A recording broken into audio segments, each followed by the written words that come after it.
All right. Welcome in to the Rover and Dave podcast. We are here with Davey Horns. It is Friday, the best time of the freaking week. And Dave, how are you, my friend? I'm doing good. How was your work today, Spencer? Yeah, I got up at 8 o'clock. I saw the rest of society. I went to GNC yesterday, and I don't think my dad's going to listen to this. And because I got like these supplements that like work in like 8-hour boosts, like I don't know if you've taken them. I feel like the rest of the world takes the supplements.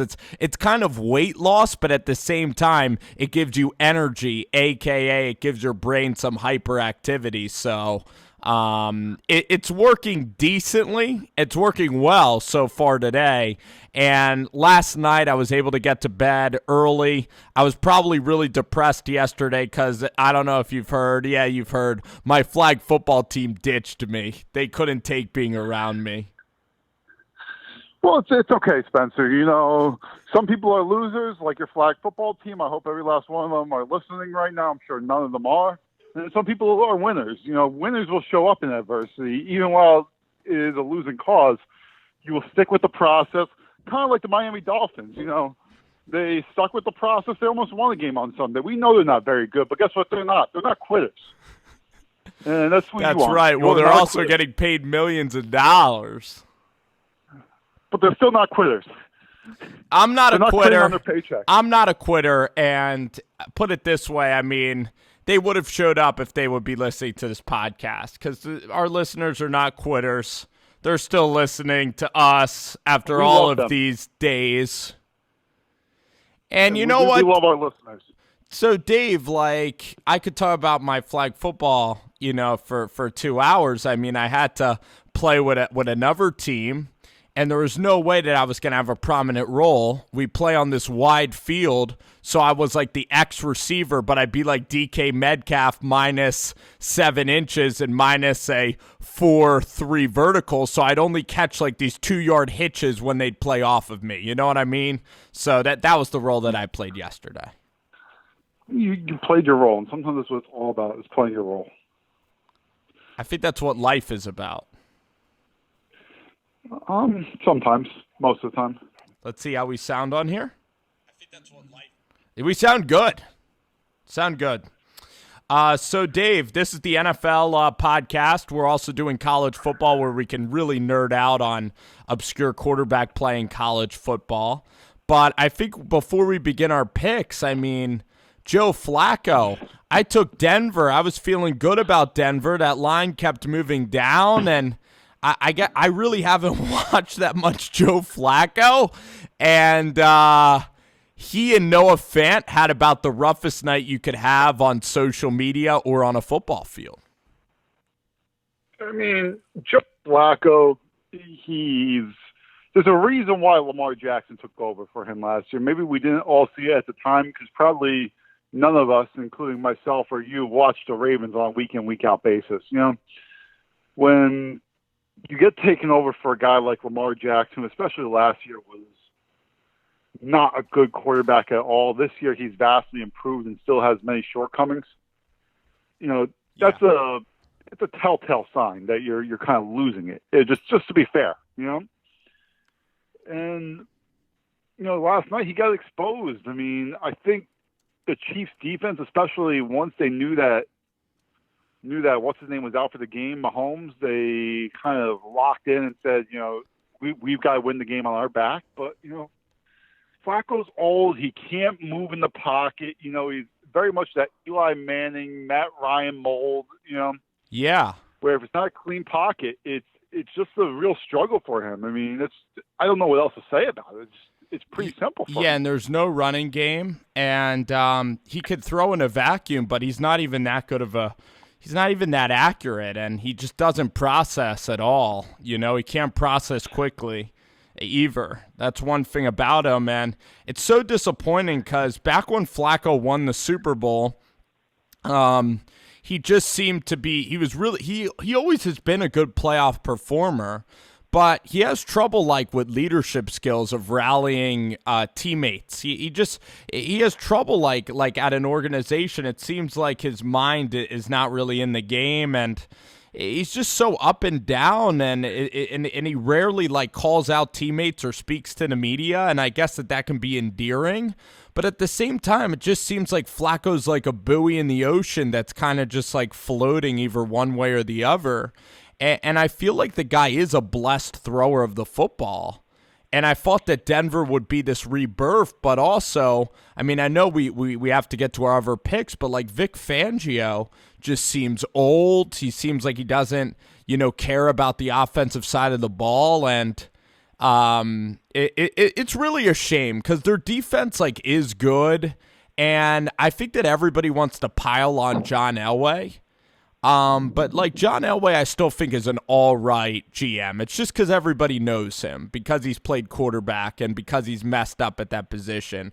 I still think he builds good teams. So I'm saying John Elway is actually underrated. I think that the public's too harsh on the guy. Well, I mean, the thing with John Elway is, first of all, for right now, let's call it like it is right now. John Elway is the one who's he's making every call in the organization. So for right now, the criticism is fair of John Elway of, piling on him. That being said, you can't take away the fact that he built a Super Bowl winner. And how many franchises are there in the NFL? 32? Yeah. If just look at it this way, I'll say this about every professional sport, and this might be a very broad picture, all right? If you win a Super Bowl once every 32 years, you're an average franchise in the NFL, and they're winning it at a better rate than that with Elway. So you know what? He's doing a good job. It just right now, you go through some change.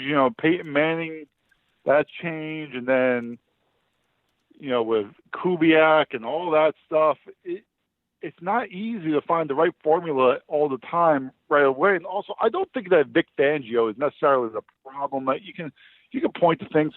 Year one also with a coach, sometimes it's not the easiest thing. You don't have all your pieces in place. Guys don't know the offense. And I'm going to tell you this right now, that offense is almost as low talent as it gets in the NFL. I mean, it just is what it is. I mean, Peyton Lindsey's this undrafted 7th-round pick or whatever he was. He's a little speed back, but okay, he's not really that good, Yeah. Your other running back is Royce Freeman. He's not really that great, Actually, terrible. He's too slow. He doesn't translate to the league. I agree. Well, I'm just, I'm not getting into like guys being terrible. No. You are right. You are absolutely right. But they have Emmanuel Sanders. Even Cortland. Emmanuel Sanders is awful. By the way, he is old. He should be someone's number 3 or 4 receiver. This is not the Emmanuel Sanders that was playing for the Denver Broncos against the Panthers or the Seahawks even those years. He's old at this point. Look how old he is. He's an old guy. He's like 32. You're right, and that's old. Yeah, in the NFL, that's archaic. I mean, it's just called like. Well, how about okay? But I'll make an argument though. You have Cortland Sutton, who's a physical freak, who even made our boy Chad Morris look decent there for a couple of years. You then have Deshaun Hamilton, and then you drafted a kid, and this development has been Noah Fant. I mean, maybe it's him, but I doubt it. I mean, he should be able to catch a pass, and he was good at Iowa, and every Iowa tight end is good. George Kittle, T.J. Hawkinson. And Noah Fant is not doing anything with this offense. So it is bad. And you know what's a shame for John Elway though, but to kind of criticize him is that Garrett Bowles is not progressing at all. He's actually the king of holding. He's terrible. He's not good. And I don't know. There's just a lot of problems with developing guys too. I don't know. It's just a lot of problems on offense there. Here's the one thing I'll get into with Noah Fant real quick. Is Noah Fant as good as everyone thinks he is, or is it just a product of George Kittle and Hawkinson are great tight ends, and out of nowhere they just see who Noah Fant, in my mind, should not have been a first-round grade. I mean, I watched him at Iowa last year. I was shocked when I saw that he was supposed to be a first-rounder. Guy lacks blocking ability and things like that. He's He was, Too to me, a young. second, third round guy. To me, he was a second, third round guy. Not a bad player, but in my opinion, with Noah Fant, and I think this would be a fair assessment. It's like kind of like a few years ago when the Stanford tight end that was the fad, if that makes sense. Stanford, they got the best tight ends. They got the best tight ends. Well, out of nowhere, you got this big physical. You got this big physical guy, Noah Fant. It's like you got Hawkinson, you got Kittle. Wait, the Iowa tight ends are now the new fad, if that makes sense. So he probably was overdrafted in a lot of ways just because of what had been around him. Not saying that he shouldn't be in the NFL, but he shouldn't have been a first-round pick at the same time, Right. in my opinion. Right. I think the Iowa tight end tag kind of, the NFL, NBA, NHL, MLB, it's copycat leagues. They all want to do what has been working. So I think that's kind of where you had seen it, And also the thing would go back to Cortland Sutherland, great receiver, big physical guy, first-round guy. But still, they lack kind of like what you would, and you could say Emmanuel Sanders, but he's just not that. They lack those quick, slotty type receivers that kind of get you those easy yards, It just, the team seems behind the eight ball a lot on the offense. I mean, you could point to certain guys at certain times, but I mean, not everyone on a certain side of the ball in the NFL is going to stink, and that's kind of what you got with a few guys. That not everyone sucks, but it's not very good. I think Lindsey might be overrated. He can't carry a team. He's not a number one back. If you get a DeAndre Swift or like I don't know how good Taylor will be. I'm a little worried actually about Taylor, but like, somebody in the draft like an ETN who could be like a starting caliber back. Then you can maybe have a team like a running. You got to have like a running game. And if you keep Von Miller and if Drew Lock, happens to be mobile enough to work, then next year you can give this thing a run as Kansas City continues to go up and down. But anyway, let's talk about the games on Sunday. Do you have the games in front of you? Sounds good. I will pull them up as we speak. I'm pulling up my computer here. Yeah. Do you want to go one game at a time, or do you want to like give snapshot takes, like a statement, and I'll kind of, do a rebuttal or vice versa? It's up to you, my good friend. If my computer decides. You know what? I'll analyze the New York Giants. The New York Giants are playing the Arizona Cardinals. I believe that the Giants are getting the Cardinals at the toughest time because for this Cardinals team, Kyler Murray has been playing a lot better football. He's figuring it out a little bit better. Now, maybe it's just because they played Cincinnati and Atlanta, which is very possible. But this Cardinals-Giants game at 1 o'clock is a tough game to figure out. The Giants have 11 days to prepare for the Cardinals. The Cardinals' defense is not very good in the grand scheme of the NFL.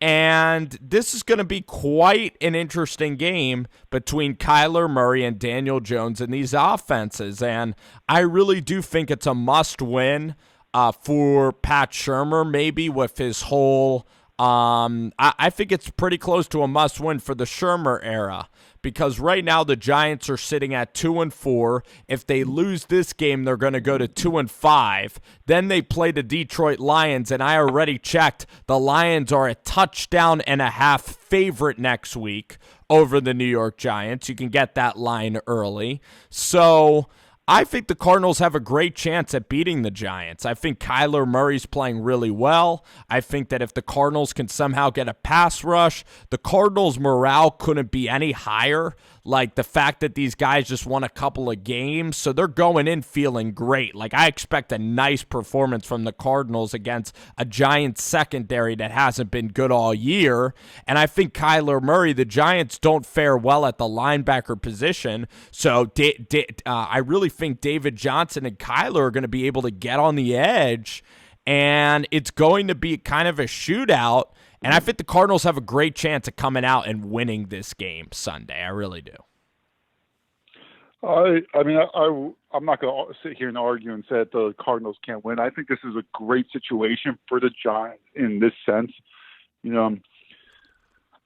the Cardinals are always going to win maybe a couple games this year, and they are hitting their stride at the right time. Well, the Giants won't be sucker punched by the Cardinals kind of finding their stride in that sense, where the Cardinals had come in maybe an 0-6, we'd be talking about how the Giants should run through this team, and the Cardinals are terrible. But you know what?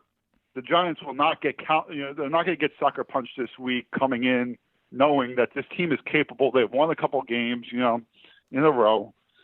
I think it's a great situation, honestly, for both teams. The Giants, they played okay last week against the Patriots. The offense struggled, but still the Patriots. There were some signs of the defense, some signs of life with the defense. It is what it is. I would expect the Giants to win this game. I'm kind of leaning that way. You're outside of the dome. You're outside of everything being perfect for Kyler. Even in Cincinnati, when they won a few weeks ago, the weather was beautiful in Cincinnati. This is going to be kind of Kyler's first test of really. The weather is going to be kind of cold, but very, very, very windy. Somewhere in the 60-degree range. The wind is going to be enormous. I don't know. Saquon's back. I think the Giants will win this game. I think it's going to be very indicative of the spread, though. I think it's going to be somewhere right around that 3-point range. But, if Kyler came out and they won this weekend, I wouldn't be shocked. To me, it's as big a toss-up as there is in the NFL this weekend. But agreed. I've been encouraged. I think that the Cardinals defense is just absolutely awful. And they proved it last week against the Falcons. It's like whenever they actually need to get a stop, they really can't. And how did they win the game last week? They won on the missed extra point by Matt Bryant, Yeah. That sealed the deal. Matt Ryan threw 4 touchdowns last week with 0 interceptions and 400 yards. So in fairness, I would expect the offense to be clicking a lot better. But I wouldn't expect the Giants to necessarily struggle putting points up on the board. And I think that the Giants can maybe get a few stops here and there, maybe more than that the Cardinals will. I think if Saquon's actually healthy, because he is playing on Sunday, he should gash this defense for everything it's worth. And that's the one thing we haven't seen is Daniel Jones and Saquon. I think the Giants should win this game. So, Dave, if the Giants lose this game, the Giants then go to Detroit, and then it could be 2-6, and in New York, everything gets expedited. And Pat Shurmur doesn't really have anything to fall back on. At least Dan Quinn has the Super Bowl years, has some playoff runs. Pat Shurmur's career record. He's not being fired. What? He's not in trouble of getting fired, so we can stop that. Well, if he goes 2-7, he's not getting fired. First of all, he's not getting fired in season. Second of all, they're probably not going to fire him until they give a full year. As I said a few weeks ago, my stance will not change on this one. And I think you've got to look bigger picture on this. Even though I don't like Pat Shurmur, you don't fire the worst thing. It's like quarterback suicide 101. You fire your head coach the year after you drafted the quarterback. It's like quarterback suicide 101. It rarely has ever worked when you do it that way. Disagree. There's 2 examples of when it's worked. 2 examples. Just show me 2 examples. I can show you 20 that haven't. So go. Okay. Well, the 2 most recent examples are John Fox with Mitchell Trubisky, and then Matt Nagy comes in. And then also Jeff Fisher to Sean McVay. Jeff Fisher, Sean. So you gave me one example because Trubisky has not looked good, and Matt Nagy. He looked good last year. He looked good last year. He was one of the better quarterbacks in the NFC. He won the division last year. It was better with the coaching change. I think that's a bad example. I really don't, because it's not like a guy that has taken like this step into becoming, really a big time quarterback. Really, what happened last year was that the defense went from being a good defense to an absolutely elite defense. And a lot of Trubisky's shortcomings got covered up because the team is very good. He had a good year last year, but it's not like you're talking about anything that he did not make a leap and bound that, I could argue that really is Matt Nagy and Matt Nagy only. I could 100% agree with you on Sean McVay, though, in the sense of Jared Goff owes his life to Sean McVay. Literally his life. Everything, every dollar that he's made from that guaranteed extension. Yeah, because I've been saying for the longest time, $50 million.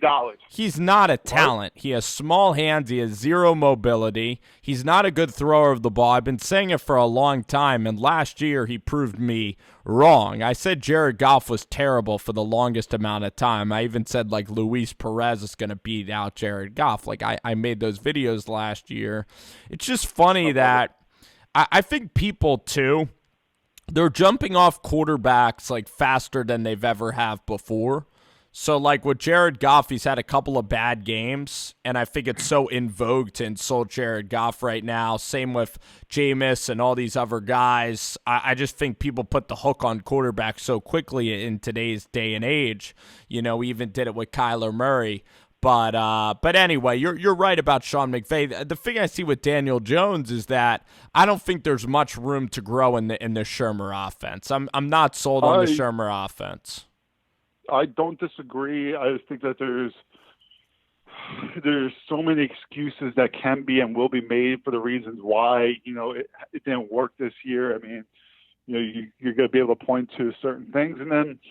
Maybe I'll be wrong. Really, I don't think anything over the next few weeks is going to say Shermer should be fired.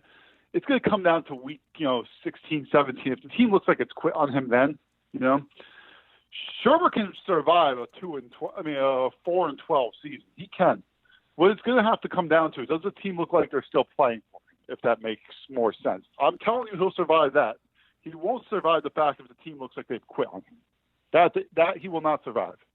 Yeah, and I'm really torn. I don't know if Shermer could be special now. With the NFC East, people are counting the Giants out already. Would you agree that they have no chance of winning the division? I just don't see it.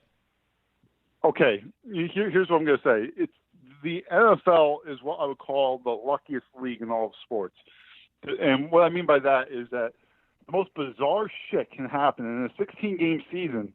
You can win a division. Now, I don't see it today, no. But come Sunday night, Dak and Wentz, they both tear an ACL, I mean, knock on wood. I'm just saying they're one game back, so I don't see it as no chance. I mean, the NBA is a great equalizer, 82 games. Usually you can't get lucky in the NBA, really. Like, maybe there are better circumstances. You really just can't get lucky. It's just the way it is, Major League Baseball, you can't get lucky over 162. Hockey, you can't get lucky over 82, basically. In the NFL, you can get lucky over 16 games. So no, you're right. I wouldn't count them out today. That's why it's my favorite sport to watch, I think, because of the twists and turns. And that leads directly into my next take, which is going to take us away from the Giants into more of a national view. If you told me 3 weeks ago, after the Oakland Raiders went to 1-2 and they lost to Minnesota, what could have been 44-10 or something, I put up the done chain for Derek Carr. I actually said Derek Carr's time in Oakland was finished. I said that John Gruden needs to get rid of Carr, that John Gruden and this Oakland. I didn't say John Gruden was a failure, but everybody said that John Gruden was a failure after that Minnesota game. They crowned him over. They crowned him one of the most overrated coaches in all of football. That's what tons of people did, and he's had he did have a terrible year last year. Now, he didn't have a lot of players, and he had the whole trade. But my hot take is that with Patrick Mahomes getting injured, I think the Oakland Raiders win outright against the Green Bay Packers. And I totally see a scenario that's very plausible with the Chargers imploding under Anthony Lynn, under Phillip Rivers. The Melvin Gordon thing destroyed the Chargers. They have just bottomed out, and they suck. And I really think that the Oakland Raiders, with Mahomes' injury, I believe that the Oakland Raiders have a very good chance at actually winning the AFC West, which before the season would have been completely absurd to say that. Well, let's put it this way. First, we'll get to a smaller point, then we'll get to the broader point. I would say the Chargers, it's a whole bunch of mismanagement. And you're right, the Melvin Gordon thing imploded the Chargers. And what the Chargers should have realized is that you either give the guy money or you trade him. And that's what, because that's the new thing. I don't blame Melvin Gordon one bit on that one. I think that the Chargers have just totally botched the handling of this whole thing. And, it is what it is, But going back to, the Phillip Rivers, Anthony Lynn, that team is just awful. But the funny thing is, before I get to the Raiders, have we seen that Eli, Big Ben, that draft class? No, it's amazing. It's died in front of us all in the same year. It literally died right in front of us in the same year. I'll get to that point in a minute. Yeah. But I don't think that so the reports are, all right, Mahomes is going to be out 3 weeks. That's the report. I don't think the Raiders win this week in Green Bay. I'll agree. You'll disagree. You'll disagree on that one. That's my take. Devontae Adams is going to be healthy this week. He's going to play. I don't see them going into Green Bay and winning that game. I see that as a very, very tough game. I'm a huge John Gruden fan. I just see that as a tough spot to win, and maybe they will win. But it's not that crazy though that if Mahomes comes back, or somehow that 3 weeks he doesn't come back, or when he does come back, it's just terrible, and he just gets hurt again, right away, which is very plausible when these guys go through these knee injuries. I mean, the Raiders are sitting pretty. I have to admit it. They're kind of like, does this division go to like a 9-7 type of division? Will win it. The Chiefs are. What are they now? They're 5-2. They're 5-2, and last week was a big week for Spagnuolo, who's won a championship with the Giants. Yep. And I like Steve Spagnuolo, so we'll have to see what happens with him. I still like it.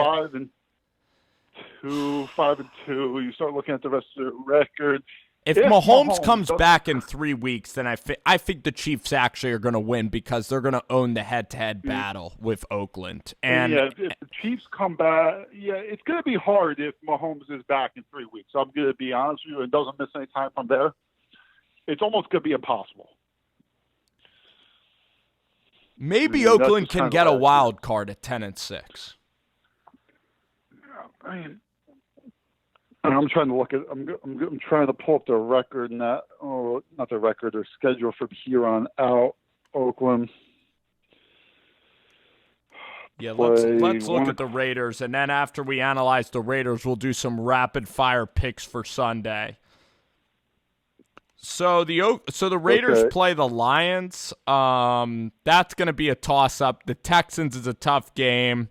Chargers, Bengals, Jets. I mean, there's some possible wins here. It's not a hard schedule. It's a doable schedule. Their last 4 games should be wins. 2, 3, 4, 5, 6. They have 6 games I see them winning. So right now I would have them at 7-9. 9-7. If all went right, and then maybe they pull an upset here and there. So 10-6 is not out the realm of possibility, Yeah. Let's no, I could see it. Yeah, let's talk about some of these games. So how about Houston and Indianapolis? Do you think that this is a trap game for the Houston Texans going to Indy? I think it's a huge trap game. I thought last week the Texans became very fortunate that you had a Patrick Mahomes who got rolled up on. He became much worse after that. His re-aggravating the ankle injury. They got what I thought was maybe the biggest referee mistake of the whole week. And, the Chiefs are driving down. They throw a flag. They were going to call holding. And then out of nowhere, they said Mahomes had already thrown the ball. And you could clearly see that Mahomes saw the flag and then just took a deep shot, on one of their drives in the first half, throws the flag, gets an interception. Probably the worst referee blunder of the whole week was that one. And the game just kind of got sucked out of them from there. They kind of got lucky. Mahomes could barely move at that point. Yeah. So I think that the Texans are a little bit what I call fool's gold right now. I mean, Watson is playing at an unbelievable level. There's no doubt about it. And the way I feel about the Colts, I think this is one of the true underrated teams in the NFL. This team might have been the best team in football if they had Andrew Luck. I'll say that for the 100th time. And it's just they play a different type of a brand. It's physical. It's smash mouth. It's not your easy brand of football. Even when you're playing the teams that spread out and score a lot of points, I almost feel like this is the hardest type of team to defend because teams are not used to this type of football. It's kind of why the Rays are having success because they're playing smash mouth football and these teams are not dialed in to play this type of a team, especially with like the Texans are like holding like 3 linebackers on their roster this year. I mean, this game will. I see it as a trap game for the Texans. I would expect the Colts to win this one. That's an interesting point you make about the Colts because I don't really watch the Colts all that much, and Jacoby Brissett has been fine this year. When you look on paper, it's Deshaun versus Brissett. And Deshaun Watson, I mean, I think he'd be my MVP vote right now, even over Russell Wilson, over McCaffrey. Fair. Very fair. Without Deshaun Watson, I don't know where this Texans team would be, and his arm strength is great. There were question marks that last year at Clemson. He lost to Pittsburgh, and he was fluttering the ball deep sometimes. But I read a great piece on Deshaun Watson, I think, on SI this week, how he chats with Verlander and Kobe Bryant. And he's an alpha, and he's incredible, especially after the ACL tear. But this is definitely not a game that I'm gonna bet on. But I actually like the Colts now. Your argument was really good about the Colts also have a bye week to get everybody healthy. It's in Indianapolis. I'm not sure about the talent on the defense of the Colts. I'm still worried about the Colts in some areas, to be honest, especially like pass rush and different things. And we'll see. Maybe they could bloody up the Texans, and the Texans lost to the Panthers, and that was a physical game. So I think you're right about this game. I really do. So sorry, go ahead. Yeah, so it's just one of those big contrast and style games that, historically it feels like this style will be successful, in a regular season game. More than anything. I'm going to analyze 2 more games here in the 1 o'clock hour. We have Minnesota and the Detroit Lions, and I think that this is a really good spot for the Minnesota Vikings. I think the Lions, just heartbroken.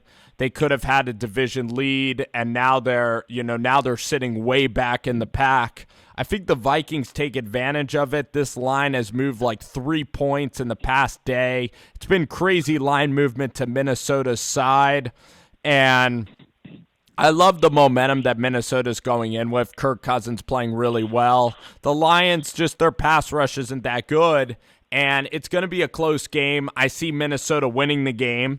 And then the other game that I also see happening is the LA Rams. I see them beating the Atlanta Falcons. I think the game might be in London. And Jalen Ramsey, I didn't like that trade from the Rams' perspective. It's too risky. Their offense is not good. And Jalen Ramsey, he's a great cornerback, but he's one player. You're going to have to deal with the headache of Ramsey over 4 or 5 more years. He's just like a Marcus Peters type of guy. Totally selfish to the Jacksonville Jaguars. Ramsey was despicable to the Jacksonville Jags. And I just think that the Rams this year are going to go like 8-8, and maybe Seattle slows down. Seattle's also fool's gold. They've had such an easy schedule. But, I mean, just the Ramsey trade I just think was awful from the LA Rams.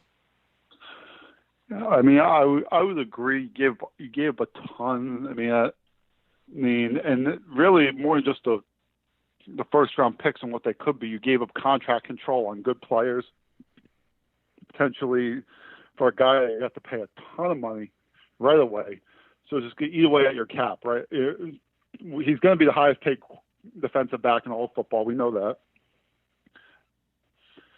I thought it was a bad trade. The game is actually in Atlanta.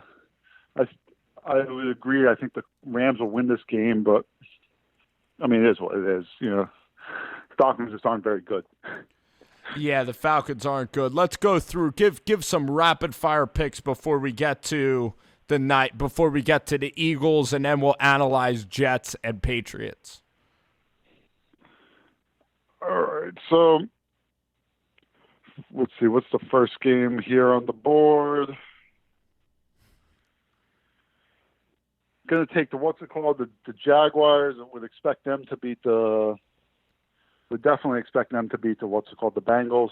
You do? Yeah, I mean, the Bengals are slowly that team that you watch them and you're just like, that team, I question how they're going to win a game. I really question it. Well, I question why you think the Jags are that good. I mean, the Jags just had their worst performance of the entire year against the Saints. And the Jags, they don't travel well. They just lost to the Panthers. I think they've lost 2 straight games.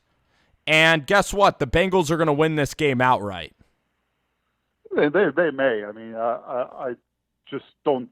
First of all, I mean, your argument, they had their worst game against the Saints. The Saints have they might have the most underrated side of a ball that anyone has rated this year, because they have one bad game, the first game of the year. And since then, they've been lights out, basically. It's the Saints defense has turned into an absolute monster. So I can't really read too much into it. That, I just don't know. I'm not sure about their culture in Jacksonville. And I'm telling you right now, there is no culture in Cincinnati. In Cincinnati, yeah, Cordy Glenn got suspended. Did you read that? To kind of go to your Zach Taylor hypothesis for internal breaking of rules. I love it. But yeah, I mean, that's a nothing game. Game you want to talk about? Let's go rapid fire. Redskins, not enough points. Not enough points. 49ers. Who? Redskins, not enough points. 10 points is not enough for the 49ers. I would expect the Redskins to cover that game. I think that's the ultimate trap as far as a cover. You're coming from complete West Coast team, 1:00 game against the Redskins. Redskins won last week. I think, a lot of these factors that have historically worked, you'll agree. I mean, you'll disagree. I just see 10 points on the road.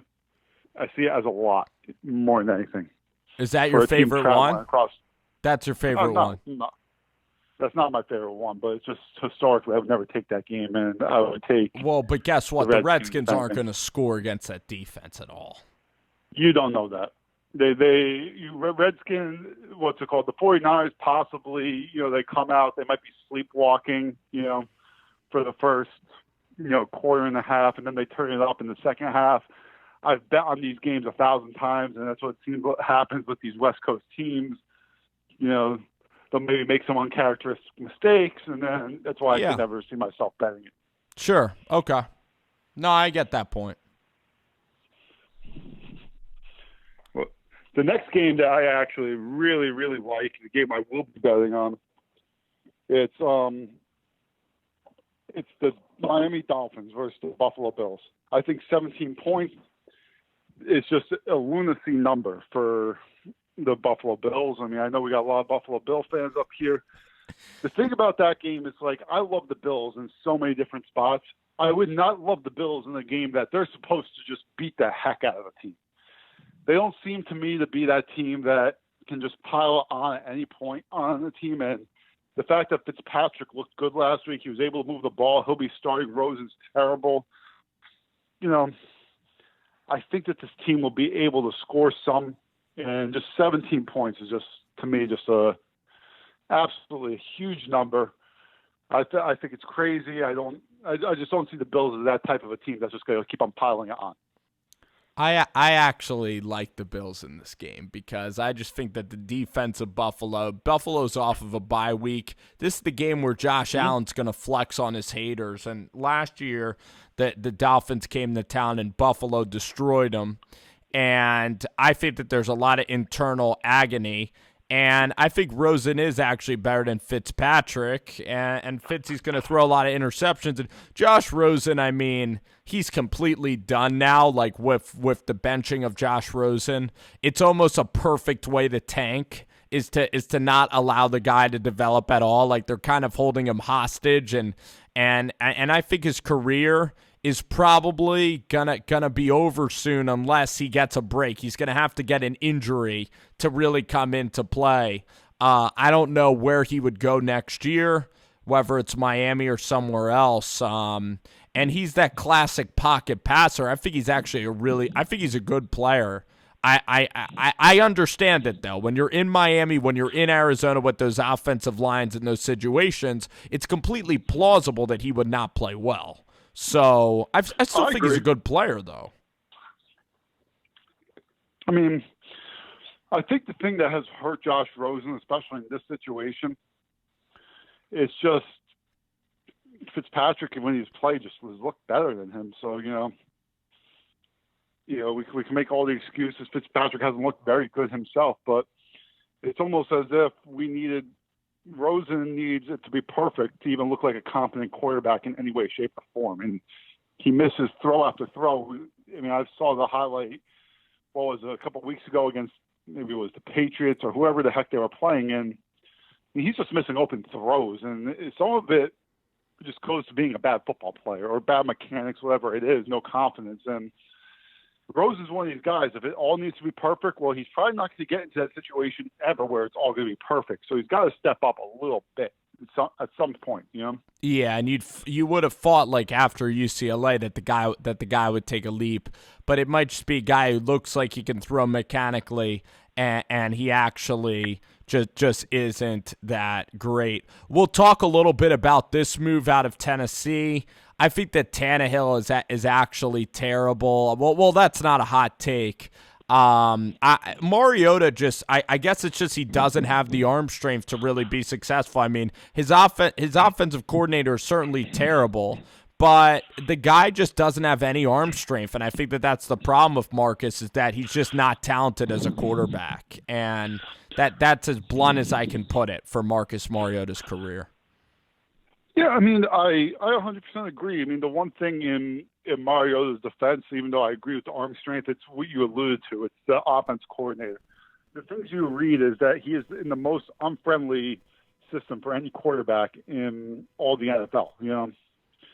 Supposedly his coordinator is terrible. I have not watched it, to be completely honest. And if everyone says the same thing, that this guy it's just the hardest system to thrive in as a quarterback. Well, maybe there's some validity to it. I don't think Tannehill's better than Mariota.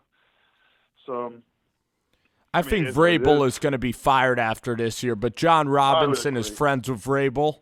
But I think he's probably going to be fired. I think that the owner's very weak in Tennessee. They both should probably leave. I mean, their defense is all right, but I mean, it's Vrabel's fault that he didn't find an offensive coordinator. That's just complete incompetency. I'm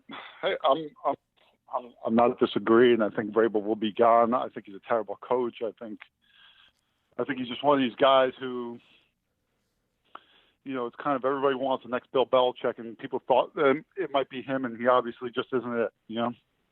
All righty, Dave. We're entering into our last couple minutes of the podcast.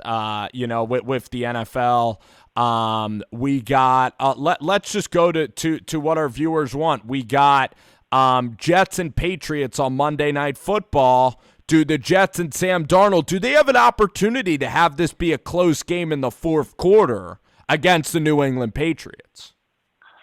I honestly do. And then the reason I say that is that the Jets defense all year has been, you might be looking at one of the better defenses in the whole NFL if it wasn't for the fact that Luke Falk just had put them for weeks upon weeks in bad situation after bad situation. I mean, you go back to week one, close loss late, lose the game, defense didn't really break until the second half. What was it, 17 points they gave up. Last week they looked good against the Cowboys. I would expect the Jets to cover this game. I think there's going to be enough offense. I mean, at home, you're looking at 9.5, 10 points. Brady hasn't looked exceptional this year. The defense has. So it's kind of one of these things. It's like, if Brady isn't really clicking, you know, I don't know how many points are going to be really put up. I don't think it's going to be a gaudy number here.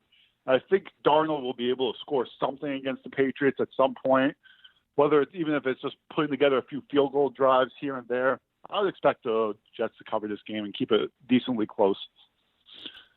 I agree. I agree with you completely. I actually think the Jets have an opportunity to win. I'm not going to say that they do because I think that Stephon Gilmore and I think Gilmore will lock down Robbie Anderson, and the defense of the Patriots will come out with a great with a plan. I think the under's going to hit, though. I couldn't agree with you more about the Jets defense. I mean, a lot of people want to blame Kellen Moore and the Prescott and the Cowboys offense, but Leonard Williams, I mean, he knows he's on the trade block. He played his best game last week. He dominated Zach Martin. Quinnen Williams is really good. Blake Cashman is a great underrated pick. I mean, I think he's been very instinctive. And I'll tell you what, like Greg Williams should have stayed in Cleveland as the head coach because he's just been on a tear the last couple of years. He's been absolutely spectacular. And this Jets defense is good, so they're clearly going to cover. I'm still going to take the Patriots in a close game. I still trust the Patriots to find a way to escape. But the upset is totally not off the table. It's totally not off the table, but I'm not going to pull the upset. I'm going to go ahead and open up this game. I think that I like the Eagles in the spot going to Dallas. The Eagles do really well in Dallas, and there's a lot of turmoil with the Cowboys right now. And Alshon Jeffrey, Deshaun Jackson, they all get back. I think Carson Wentz is playing pretty decently well. It's a very tough game to bet on because maybe Dak Prescott is able to hit his stride, but without Amari Cooper, this is looking like a great spot for the Eagles. It really is. What do you think about this Sunday night game? I'll put it this way. If the Dallas Cowboys don't come out and run the ball 25 to 30 times with Ezekiel Elliott, someone needs to be fired, flat out. Because last week in the first half, they couldn't move the ball. You ran Zeke 6 times for like 25 yards. In the second half, he goes over 100 yards. You know, they moved the ball. That looked great. And what does it have to do with Cooper? This team struggles in the pass protection, but they do pretty decently running the ball. This team, it needs to be a ground-and-pound game, slow the game down a little bit, you know. And I still think the Eagles will win it, but, you know, it's just going to come down to, can the Cowboys set a tempo in this game that is more favorable to themselves, you know? Yeah. Make it uncomfortable for the Eagles. Grind it out. Let's see if the Cowboys can get a pass rush. That's what I really want to see. Yeah, I don't expect it. Because the Eagles' O-line and also the Cowboys' defensive line hasn't been good. I agree with you. I don't know. I think that the Cowboys have a chance in this game. Are you picking the Cowboys to win? I'm going to take the Eagles close. Eagles close. I'll take the Eagles as well. Eagles by like a touchdown. I'll give you my last prediction, and this is one that I'm pretty confident on. I'll call it I'm not going to call it a lock, but I don't know. It's pretty damn close for me. I just love the Chicago Bears in this spot. I mean, I love Chicago because they had that bye week. They have that terrible taste in their mouth. I just think that Matt Nagy is just so great at getting his team motivated to play like after a terrible performance like the Raiders, like the Bears did in overseas in London. And they're coming home. New Orleans is exhausted. I mean, New Orleans, they've played the Cowboys, the Buccaneers. They had to go on the road to Jacksonville to play a physical game. Trubisky's well rested. I just really look at the Bears defense. It is elite. And at Soldier Field, you don't beat the Chicago Bears, and the Bears are going to win by a touchdown or more. And they're just going to get after Teddy Bridgewater. And Matt Nagy's going to come up with enough creative plays to win. I really don't know about that game either way. I mean, I think the Saints are one of these teams that everyone's just kind of assumed since Breeze isn't there, they can't do it, you know. And It's one of those games I think will be a grinded out game. I don't know either way. It's just one of those weird type of games. But the under, maybe you'll take the under then. I will not take the under in that game. I will not take an under. You never take a game. You never take an under where it's two teams that don't score, because it was already indicative of it. Just like you never take the over of two high scoring teams. Yeah, because then maybe they could just suck so bad they're turning it over. You mean? Is that the rationale? Yeah, it's like last week, like Oklahoma versus Texas. The over under was like around 81 to 78, depending on what time you got it. Why is it? Because everybody expects the game just to be an enormous number, Right. And then at some point a stop is made here and there, and the game goes under. And then in the same sense with a number of 37, a turnover happens, a punt return out of nowhere, that game goes over by a few points. It's 37 becomes one of those that the margin is so slim, like really, really slim for any error. It wouldn't interest me anyway. I'd rather pick the game one way or another.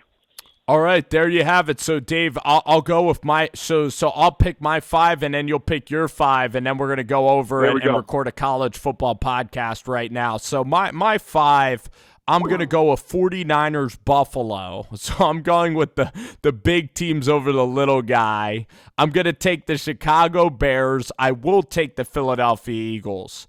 And last pick, oh my gosh, I'm going to take the Cincinnati Bengals over Jacksonville. So I'll go with those 5. Did we lose you? It looks like he hung up. And yeah, it looks like my friend Dave is gone. But you guys heard his picks. And you guys heard Dave's picks. I think he's going to go with Jacksonville. He's going to take the Jets. He's going to take the Washington Redskins. He also likes the Eagles close, so we'll go with the Eagles. And yeah, so guys, it's been fun. We are going to open up a college football podcast right now. I want to thank everybody who tuned into the stream, Quintero, Pete, and I will give you a Sam Darnold review. I might have to do that later, right after this podcast. I want to thank Scott Blakely. He's been great. Captain Trips, Tennessee Titans fan, and RK Ventura, and of course Ronaldo Allen. So a lot of you guys have been awesome. Thanks for hanging out for the NFL stream. And I'll be back with a little bit of college football coming up in a little bit. So thanks, guys.